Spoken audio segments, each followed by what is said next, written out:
Good morning friends. Today we will discuss about the command line arguments. Command line argument जो है हमारा, सबसे पहले तो हम ये जानेंगे इसकी ज़रूरत क्यों पड़ी हमारे सी के अंदर। जो हमारे पास में आज तक हम अपने प्रोग्राम्स जितने भी करे हुए हैं वो सारे प्रोग्राम्स आप लोग कंपाइलर के अंदर करते थे। कंपाइलर के अंदर क्या होता था कि हम कोई भी अपना प्रोग्राम है उसे इनपुट दिया, ठीक है, और उसका वहीं पर आउटपुट देखते थे। जो आपकी टर्मिनल की स्क्रीन थी, जो आपका कंपाइलर का ब्लू कलर वाला स्क्रीन था जिसको हम एडिटर बोलते हैं, उस एडिटर के अंदर हम लोगों ने क्या किया था, अपना प्रोग्राम लिखा था। प्रोग्राम लिखने के बाद में हम लोगों ने उसको कंपाइल किया था अपने टर्बो सी कंपाइलर से। जैसे ही टर्बो सी कंपाइलर ने कंपाइल किया और उसका एक एग्जीक्यूटरी फाइल बनाया था जिसको आप लोगों ने जब ओपन किया था, जहाँ पर आप लोग रन कर रहे थे, तो उसके बाद ब्लैक कलर का एक स्क्रीन आया था। तो उस ब्लैक कलर के स्क्रीन के ऊपर अब मैं क्या कर रहा था, जो भी आपने प्रोग्राम बनाया था उसके अंदर इनपुट दे रहे थे और वहीं पर ही उसका आउटपुट देख रहे थे। लेकिन आज के डेट के अंदर हम आप लोगों ने देखा होगा कि जितने भी हमारे पास में सॉफ्टवेयर्स आते हैं, वो बाज़ार के अंदर जितने भी सॉफ्टवेयर्स होते हैं, वो सॉफ्टवेयर्स के अंदर आप लोग देखते हैं कि जो फाइल होती है वो आपकी सीडी के अंदर होती है और आप लोगों के पास में कोई भी कोड नहीं होता, ठीक है। तो ऐसी चीज़ें बनाने के लिए सबसे ज़्यादा जो सिस्टम हमारे को यूज़ में आता है वो कमांड लाइन आर्ग्यूमेंट का आता है, ठीक है। वहाँ पर हम लोग क्या करते हैं, अपनी जो .exe फाइल होती है, लास्ट वाली जो फाइल जिसको हम लोग रन कराते हैं हमेशा, तो उसके ऊपर आप लोग डबल क्लिक करते हैं। डबल क्लिक करने के बाद में वो एग्जीक्यूट हो जाती है और आपके सिस्टम के अंदर डायरेक्टली रन होती है और आप लोग इनपुट देते हैं और उसका आउटपुट आता है, ठीक है। तो इसी तरीके के काम को करने के लिए हम लोगों ने क्या किया, कमांड लाइन आर्ग्यूमेंट का यूज़ किया, ठीक है। तो इसके अंदर भी हम लोग क्या करते हैं कि जो अपना प्रोग्राम होता है उसकी जो लास्ट फाइल होती है, जो .exe फाइल होती है, हम उसको डायरेक्टली यूज़ करते हैं और उसी के आगे जितने भी आप लोगों को आर्ग्यूमेंट्स देने हैं, आर्ग्यूमेंट्स का मतलब होता है जो इनपुट देने होते हैं, ठीक है, वो इनपुट आप लोग डायरेक्टली उस .exe फाइल के साथ में दे देते हैं और उसका आउटपुट डायरेक्ट आ जाता है। तो यहाँ पर क्या होता है, हमारे को जो अपना कंपाइलर होता है उसकी ज़रूरत भी नहीं पड़ती है, ठीक है। सबसे अच्छा बेनिफिट तो ये हो गया इसका, ठीक है। तो हम लोग जो भी एग्जीक्यूटिव फाइल्स है वो डायरेक्टली आप लोग उसके अंदर इम्प्लीमेंट कर सकते हैं, ठीक है। अब देखिए, सबसे पहले मैं आप लोगों को पॉइंट वाइज स्टार्ट करेंगे हम, तो एक एक चीज़ें बताएंगे। सबसे पहला कि हम लोगों को ज़रूरत क्यों पड़ी इसकी। It is mostly used when you need to control your program from the outside, ठीक है। तो मतलब जो मेन के अंदर अभी तक हम लोग ब्रैकेट खाली रख रहे थे, उस ब्रैकेट के अंदर अब हम क्या करेंगे, आर्ग्यूमेंट पास करेंगे, ठीक है।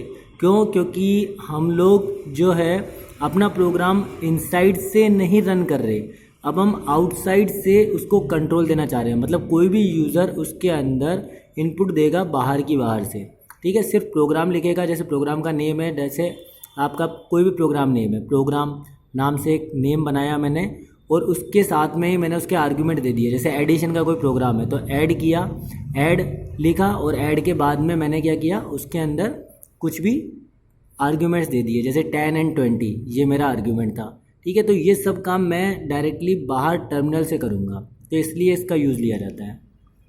अब इसमें दो चीज़ें आएंगी, उसका हमें बहुत ध्यान रखना है। आर्ग्यूमेंट सी जो है वो क्या काम करता है, एक तो ये देखना है हम लोगों को।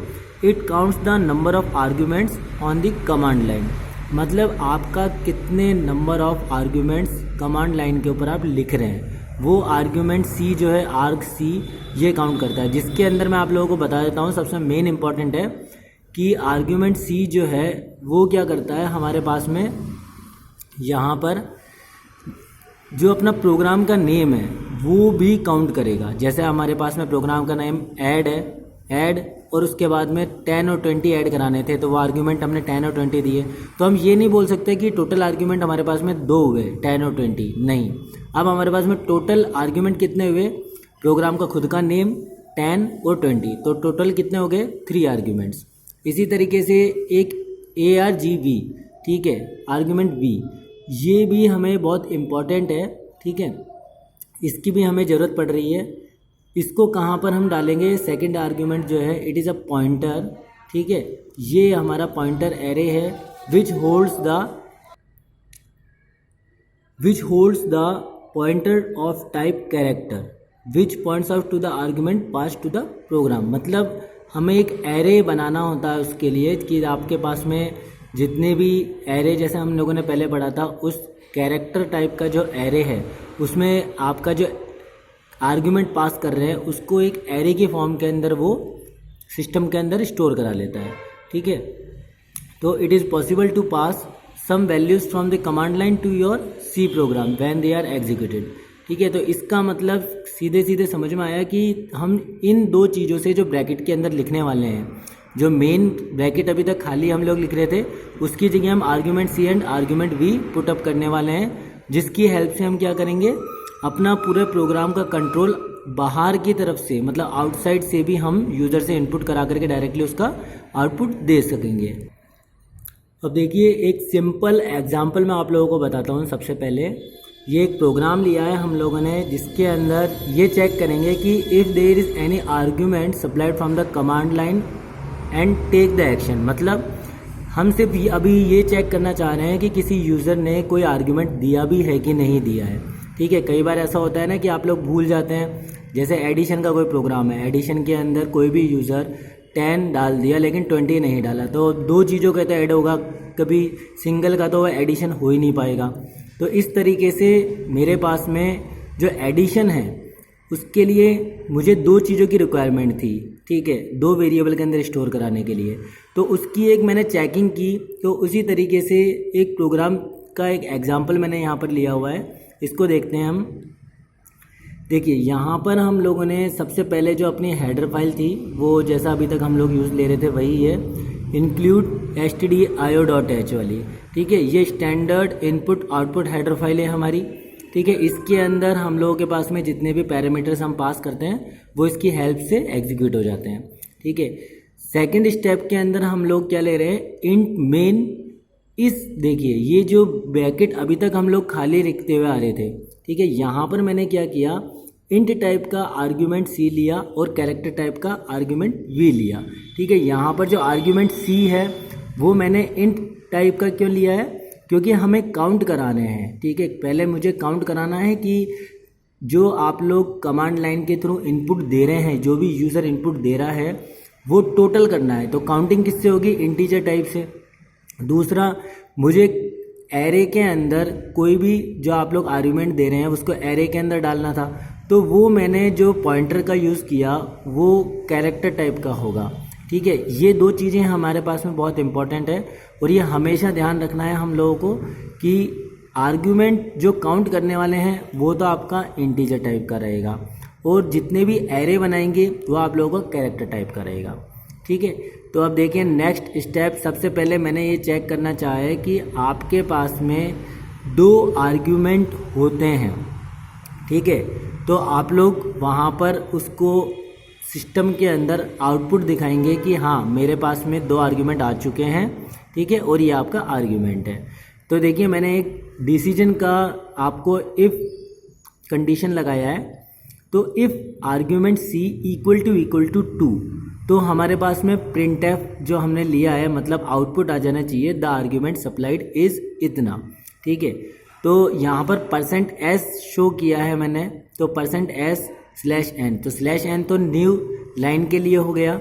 ठीक है, %s जो है वो हमारा स्ट्रिंग के लिए है। क्यों, क्योंकि हमारे पास में कैरेक्टर टाइप की एरे है और ये मैंने आपको पहले भी बताया था कि जब नंबर ऑफ हमारे पास में कैरेक्टर्स आते हैं, जैसे कोई पूरा वर्ड है, तो पूरे वर्ड को यदि हम देखना चाहते हैं तो हमें %s लगाना पड़ता है। अदरवाइज़ क्या होगा, जैसे MITRC है, MITRC का मैंने सिर्फ MITRC को %c से यहाँ पर शो कर दिया, तो सिर्फ m ही मेरे पास में प्रिंट होकर के आता था।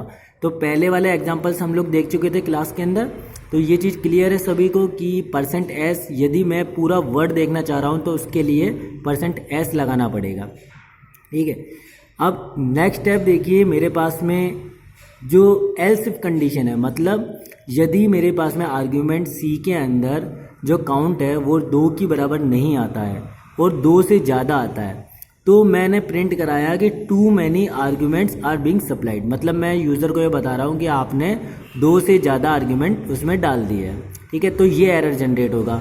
यदि ऐसा भी नहीं होता तो एल्स पार्ट के अंदर मैंने फिर से एक प्रिंट एफ स्टेटमेंट लिख दी कि यदि किसी यूज़र ने ना तो 2 डाले हैं इनपुट्स, ठीक है, मतलब 2 इनपुट नहीं डले, और ना ही उसने क्या किया कि 2 से ज़्यादा इनपुट डाले हैं। तो ऐसी कंडीशन के अंदर मतलब उसने सिर्फ प्रोग्राम ही लिखा और कुछ भी नहीं डाला। तो ऐसी कंडीशन में उसको क्या बोला जाए कि कम से कम एक आर्ग्यूमेंट तो आप डालें, 1 आर्ग्यूमेंट इज़ एक्सपेक्टेड, ठीक है। तो इस टाइप से हमने एक प्रोग्राम बनाया और उसको चेक किया कि हमारे पास में आर्ग्यूमेंट्स जो हम पास करते हैं कि वो किस टाइप से हमारे पास में रन हो करके आउटपुट देते हैं और वो वर्किंग होगी कैसे। अब देखिए हमारे पास में जो ये प्रोग्राम था इसका नेम मैंने program.c से बनाया था, ठीक है।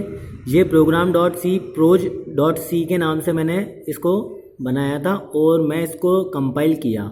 मैंने जब कंपाइल किया और कंपाइल करने के बाद में इसको टेस्टिंग लिया बाहर से अपने टर्मिनल के ऊपर, तो उसमें क्या हो रहा है कि मैंने लिखा था कि program.exe जो कि मेरी लास्ट फाइल थी, जैसा मैंने आपको पहले बताया था कि जो लास्ट फाइल होती है सिर्फ इसी का यूज़ लेना है अब हमको, ठीक है।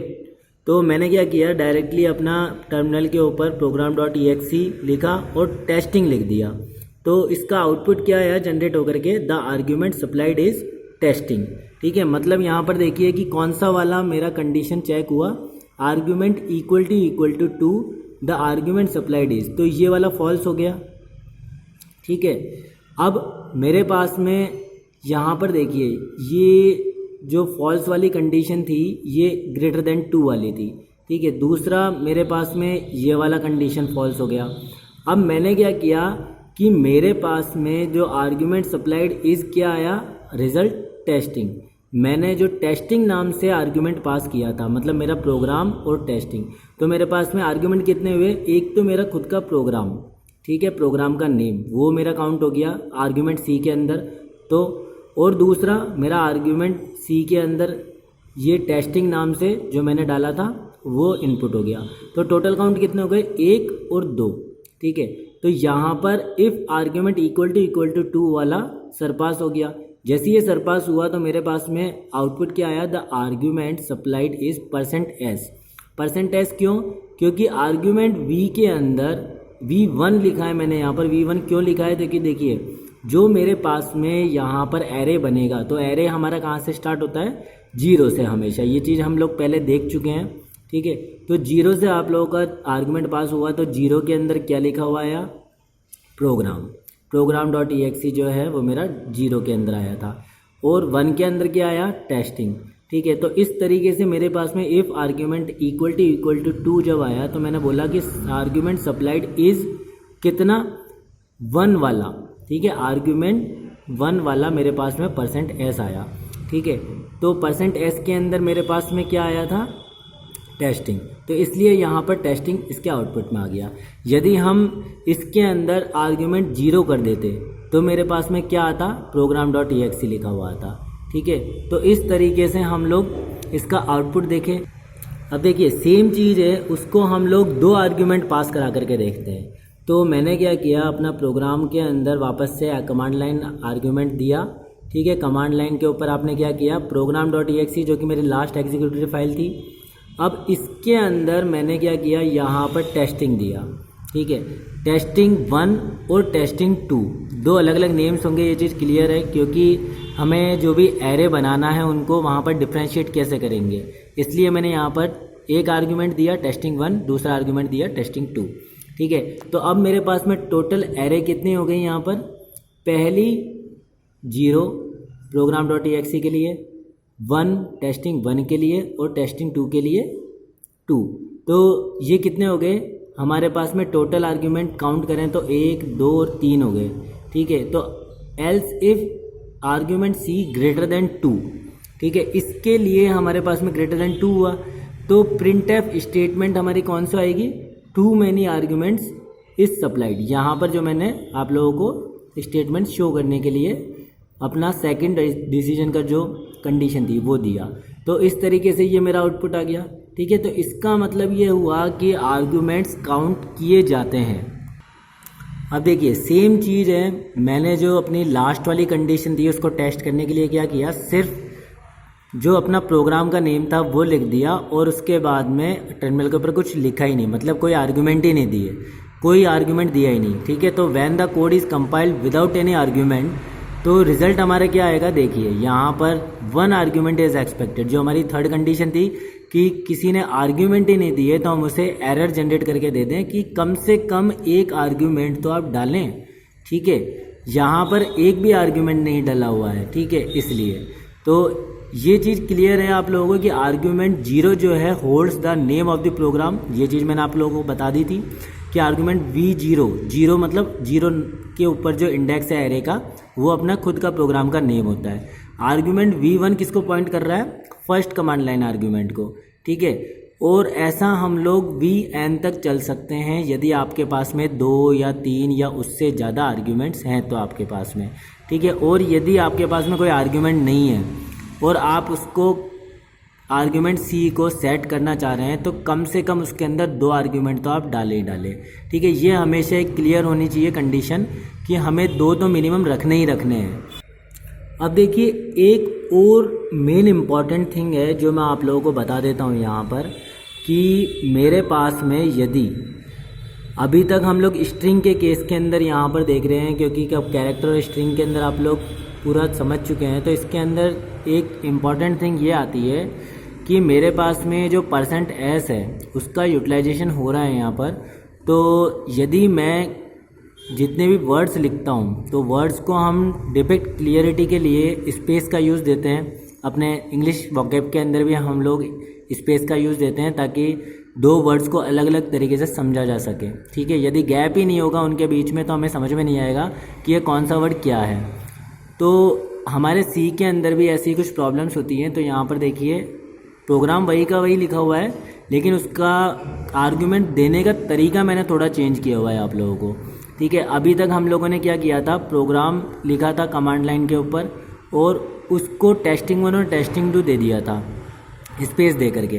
तो वो क्या हो रहा था, वहाँ पर आर्ग्यूमेंट 2 मिल करके जा रहे थे। मतलब पहले आर्ग्यूमेंट जो जा वो कौन सा, प्रोग्राम का जा रहा था 0 में, फिर टेस्टिंग 1 जा रहा था 1 में, फिर टेस्टिंग 2 जा रहा था 2 में। तो मतलब टोटल 3 तरीके से काउंट हो रहा था। अब यदि मैंने स्ट्रिंग के तौर पर उसको क्या किया कि टेस्टिंग 1 और टेस्टिंग 2 को स्पेस तो देने दिया, लेकिन वो एज इट इज़ जैसा है वैसा ही प्रिंट हो जाए। तो यदि मैं इसको डबल कोट्स के अंदर लिख देता हूँ, ठीक है, जैसे मैंने डबल कोट के अंदर यहाँ पर देखिए टेस्टिंग 1 और टेस्टिंग 2 को लिख दिया, तो ये क्या करेगा, अब जो टर्मिनल है हमारा उसको ये समझ में आएगा कि टेस्टिंग 1 और टेस्टिंग 2 कुछ भी 2 अलग अलग चीज़ें नहीं है, एक ही आर्ग्यूमेंट है। ठीक है, तो एक ही आर्ग्यूमेंट हो रहा है और इस तरीके से ये क्या करेगा, पूरे आर्ग्यूमेंट को, मतलब टेस्टिंग 1 और टेस्टिंग 2 डबल कोट में लिखा है तो इसको 2 ना मान करके एक ही आर्ग्यूमेंट मानेगा। और इसका आउटपुट जो हम लोगों ने यहाँ पर लिखा था आर्ग्यूमेंट सप्लाइड इज %s, तो आर्ग्यूमेंट सप्लाइड इज %s की जगह अब ये %s में क्या आ जाएगा, डायरेक्टली जो भी कुछ आप डबल कोट के अंदर लिखते हैं वो एज इट इज़ प्रिंट हो जाएगा। ठीक है, मतलब क्या हुआ, यहाँ पर अब सिर्फ 2 ही हमारे पास में आर्गुमेंट शो हो रहे हैं, एक तो program.exe और डबल कोट के अंदर जो कुछ भी आपने लिखा हो। ठीक है, कुछ भी लिख सकते हैं आप लोग स्पेस के साथ में, बिना स्पेस के साथ में, उससे कोई मैटर नहीं करता है। लेकिन डबल कोट के अंदर चाहे 10 चीज़ें लिखो स्पेस के साथ में, लेकिन यदि वो डबल कोट में लिखा हुआ है, ठीक है, तो मेरे पास में program.exe और डबल कोट वाला जो भी मैटर है वो सिर्फ 2 ही आर्ग्यूमेंट क्लियर होंगे। ठीक है, मतलब क्या हुआ, टोटल आर्ग्यूमेंट काउंट कितना हो गया, जैसा था वो 2 ही माना गया, खुद प्रोग्राम और जो डबल कोट में लिखा हुआ है। हाँ, यदि हमें अलग अलग करने हैं तो फिर डबल कोट 2 बार लगा सकते हैं, तो वो तो बात एक ही होगी पहले वाली कि यदि हम जब 2 ही लिखना चाह रहे हैं तब तो आप लोग बिना डबल कोट के ही लगाएं। तो इस चीज़ का आप लोगों को बहुत ध्यान रखना है। ठीक है, तो अब मैं नेक्स्ट वीडियो के अंदर आप लोगों को जो एक्चुअल हमारा प्रैक्टिकल है आप लोगों को परफॉर्म करना है, एक तो वो बताऊँगा, और दूसरा आप लोगों को ये जो मैंने 2 एग्जाम्पल बताए हैं इनको भी परफॉर्म करके और इनके आउटपुट के साथ के अंदर आप लोगों को अपने लैब फाइल्स में लिखने हैं। ठीक है, और इसके बाद में एक प्रोग्राम आपके असाइनमेंट में दिया हुआ है मैंने। ठीक है, पहला प्रोग्राम एडिशन का है, दूसरा प्रोग्राम सेम एडिशन का है लेकिन 3 आर्ग्यूमेंट्स के साथ में। ठीक है।